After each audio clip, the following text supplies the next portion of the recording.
Sathya Sai Speaks, Volume 2, Chapter 16, The Will of Shiva. Jonalakatta Satyanarayana Murthy spoke on fine topics in a fine language. But however nicely a person may talk, and however great his skill in the use of language, he who can clarify the truth of God has never yet been born, nor will he be born, ever. One can only relate what one has felt or experienced through his grace. He who has touched the very base will not come again to this base world. Of course, they show the Lord in books, illustrations, films, and pictures, as well as on the stage. But who among the writers or painters or actors has seen him? The epics and Puranas relate only an infinitesimal fraction of his glory. They set limits to the limitless, for words have a limit. Only one endowed with a vision of sacred knowledge, of union with God, or of selfless devotion for God can have a glimpse of that effulgence. The rest only mislead by their claims of authenticity. Those who know will not speak. Those who speak do not know, cannot know. You all recite the verse in the Gita that says that the Lord will create a form for himself and come into human affairs whenever righteousness, dharma, is in grave peril. You have repeated it so often that it has become meaningless jargon. It has been quoted so often and by so many that it has lost all significance. Only those that are proficient in the scriptures can recognize an avatar and test the credentials. Only they can taste the joy showered by the incarnation. The Puranas and ancient legends and history describe the Lord in manifold ways according to the devoted individual, Vyakti, and the power, Shakti, that is described. But the Vedas and scriptures, Sastras, do not indulge in such changing moods. They deal with fundamentals. Sometimes, in the confusion of interpretation and retelling, people miss the road. When the blind lead the blind, both are likely to fall into the well. Then the wise intervene and demarcate the road along safe lines. God is beyond understanding. Satyanarayana Murthy referred to Dr. Bhagawantam and the soaring claims of science. But religion begins where science ends. In science, when one door is opened and a passage is revealed, 10 doors are discovered in that very passage, and each of them has to be opened in turn. Science transforms things, rearranges them, studies their composition, regroups their plans, and releases the energy that lies latent in them. But I create the things themselves, and they are as lasting as any that is found in nature. That is this, but this is not that. Nature is Brahman mistaken to be nature on account of the delusion of name and form. But Brahman is not nature, it is only the rope that was mistaken to be the snake. When wisdom dawns, when light illumines, the snake disappears and the rope alone remains. The Lord is sweetness, you are sugar, He is fire, you are fuel. He has no heart. Every heart where He is installed is His. Narada, who moves always by and with the Lord, feels that God is beyond his understanding. Balarama, who came as Krishna's own brother, could not fathom his personality. How then can you grasp my mystery? How can those who strut about in well-ironed bush coats fathom truth? Yet I know some here who sold away their faith to hollow men and started talking about my dress and my hair. If you dare seek my truth, come, surrender unto me. Do not teach treason to your friends and to other seekers. Dress and manners have become polished now, but the inner man has deteriorated in virtue and faith. Only yearning of the heart pleases the Lord. Ravana and Hiranyaksha were experts in the Vedic ritual of sacrifice, with pious repetition of sacred mantras. But they never surrendered their ego to God. They did not pluck the weeds of sensory impulses from the fields of their hearts, so they harvested a crop of thorns. It is the yearning of the heart that pleases the Lord, not the grandeur of the ceremonial sacrifice, not the pomp of ritual worship, not the sum of all the miles you covered in pilgrimage, not the cost of all the articles you have given in charity. You need not even pray aloud, unless of course you picture him as living far away in Dwaraka or Kailash. If you have him installed in your heart, he will himself emerge when you yearn for him.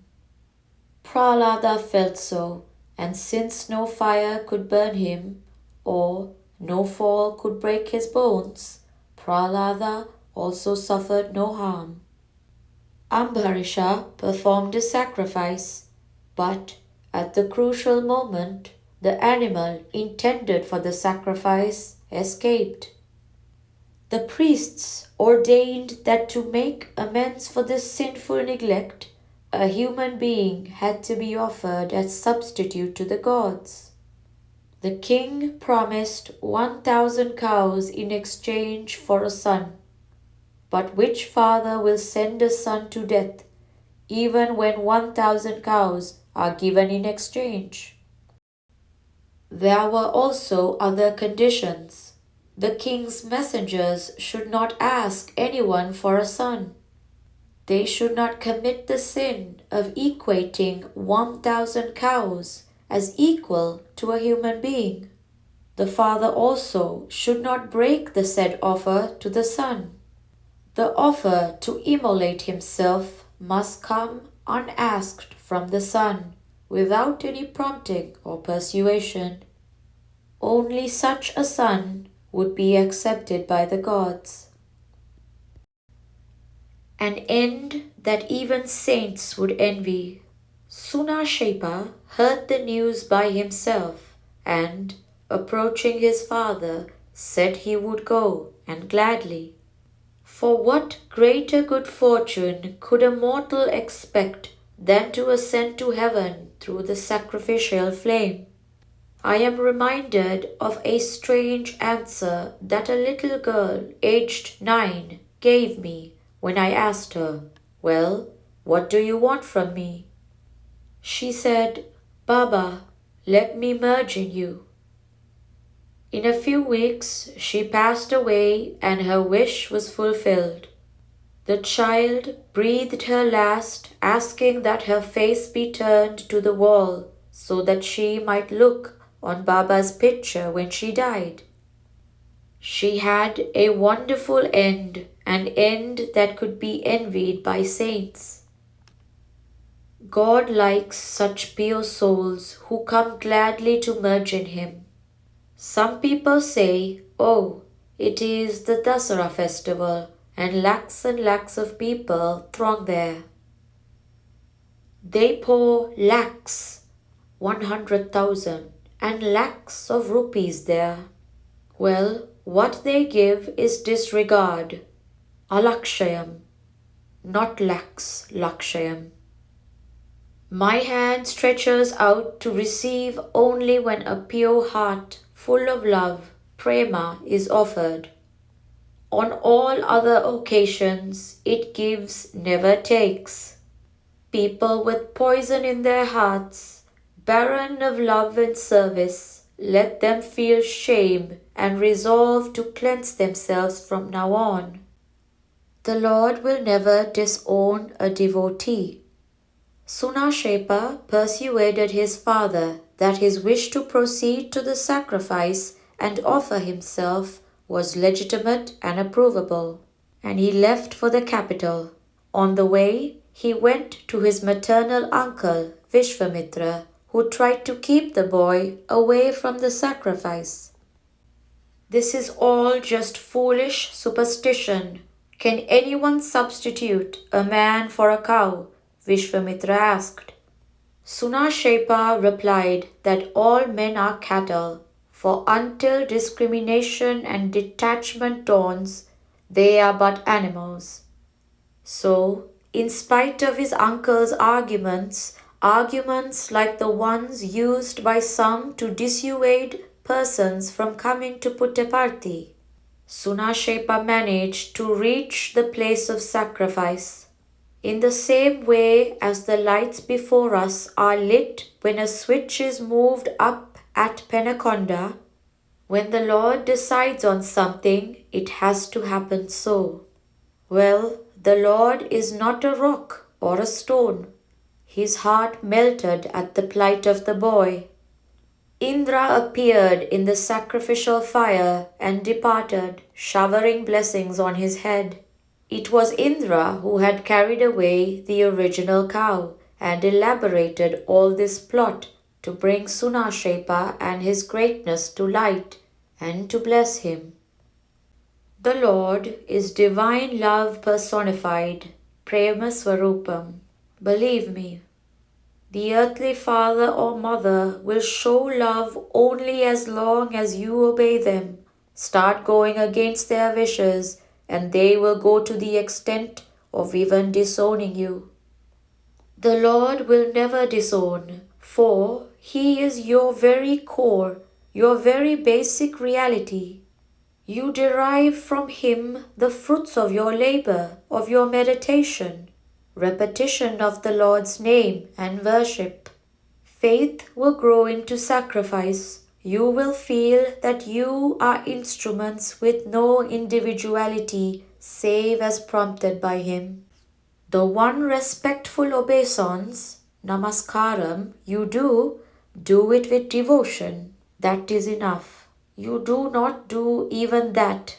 You do it so callously, so indifferently, so automatically.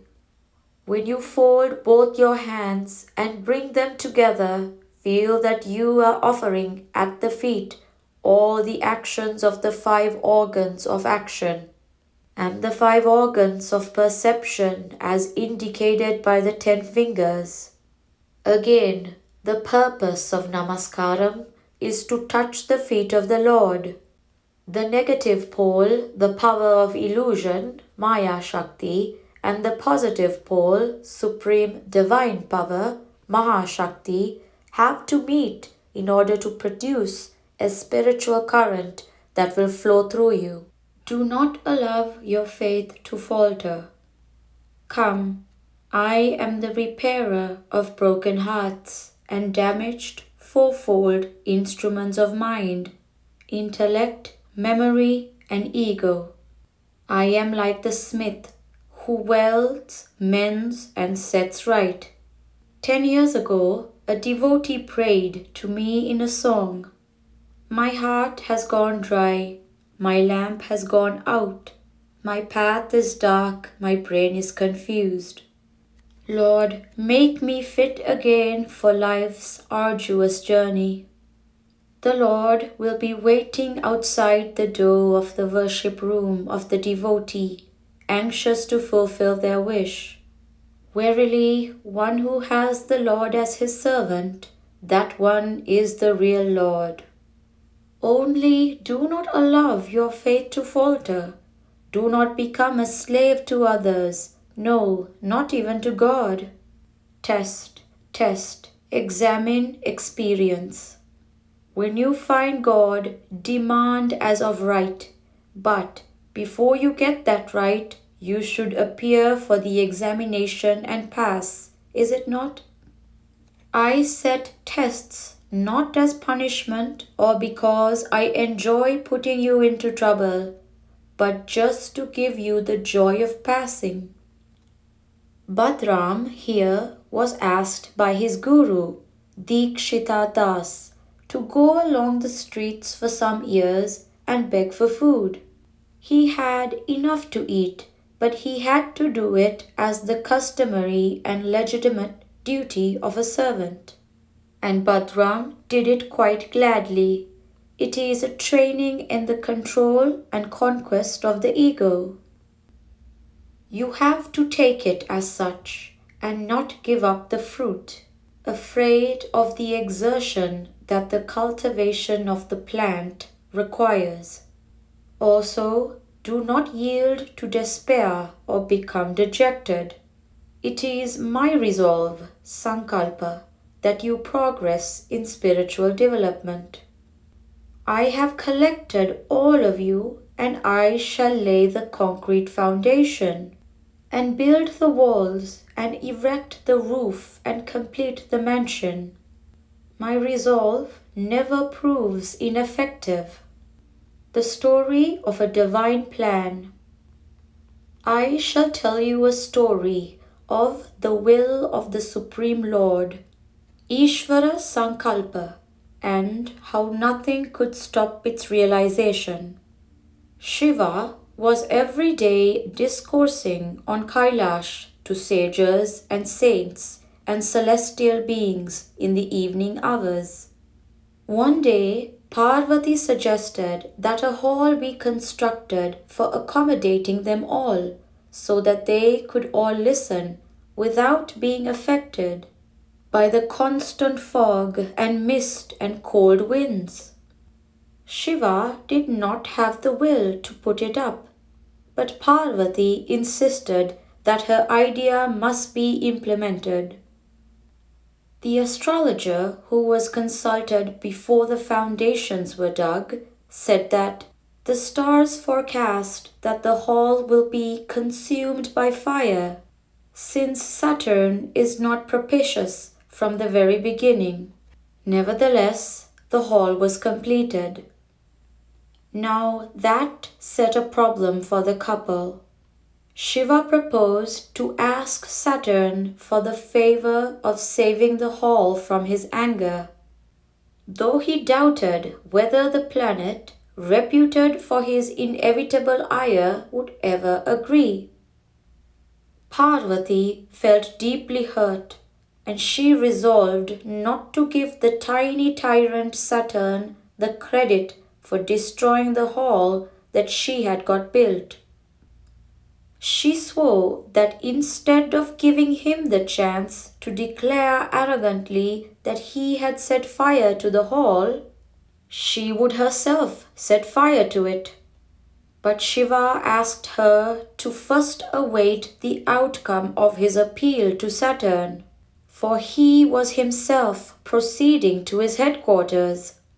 He told her, if Saturn agrees to exempt the hall from his anger, I shall come back and report the good news to you. But if he is adamant, I shall raise my hand and twirl this drum. On hearing that signal, you may set fire to the hall and rob Saturn of the credit for doing so. The role of a tool in the divine plan. Parvati was ready with a burning torch in anticipation of the signal, so that there would not be a moment's chance for the wicked planet to execute his nefarious plan of revenge. Saturn, however, agreed to Shiva's request. He said that he would not burn down the hall in Kailash, and Shiva was happy at his reply. So, when Saturn prayed for one small boon, Shiva agreed and asked him what it was. It seems Saturn had never before seen the famous dance of Shiva. which all the stellar divinities were extolling, and Saturn craved that Shiva may show him a step or two. Shiva readily assented and started the Tandava, frantic dance of Shiva, raising his hand and sounding the drum.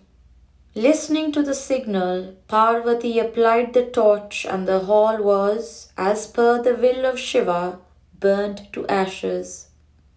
Divine will must be fulfilled. Saturn was just a tool in the divine plan. About the conjunction of the 8 planets that is scaring you all now, if you have divine blessing, anugraha, what can the planets do? Grahas. If you have gold, that is enough. You can get made all varieties of jewels. Ask for and secure gold. That is all that you need. The astronomical junction of planets between February 2 and February 5th next year is being made much of by the astrologers and calendar-minded Brahmins, and they are reaping a rich harvest by creating panic and suggesting various countermeasures. Of course, it is good to give things in charity, to pray to the gods, and to perform sacrifices. But do those things for their own sake, not with a view to escape the 8 planets. Do them as you should, at all times, not because of this temporary fear. Do not give way to panic. Nothing will happen between February 2nd and 5th. You will all be coming happily and full of joy for Shivaratri to put a party, let me assure you. All talk of annihilation is just a scare. Do not lose courage. Prashanti Nilayam, 1961, October 17th. Righteousness, Dharma, is the root of the world, says the sacred text. So, as Krishna said, when Dharma declines, the Lord incarnates as man. Well, the Veda is the root of Dharma, says sacred text. Dharma is the fruit of Veda, which is the tree. Now, Veda itself is getting dried up, so fostering Veda is one of the tasks of the avatar. Sathya Sai Baba.